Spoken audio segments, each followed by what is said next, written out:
the Seagull saviour attempt. We have a situation in the garden. Julie's currently on the phone to the RSPCA. She's got a basket and towel in hand. Guess what happens next?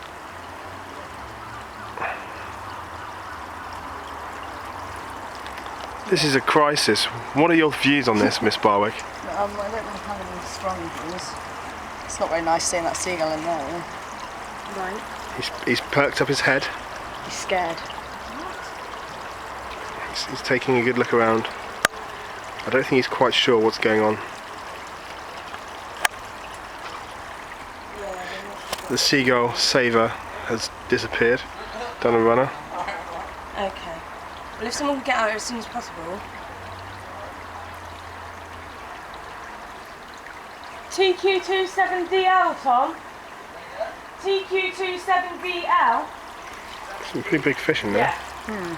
I suppose he hasn't tried to eat them. I'm sure it's... Oh, he's trying to move. He's flapping.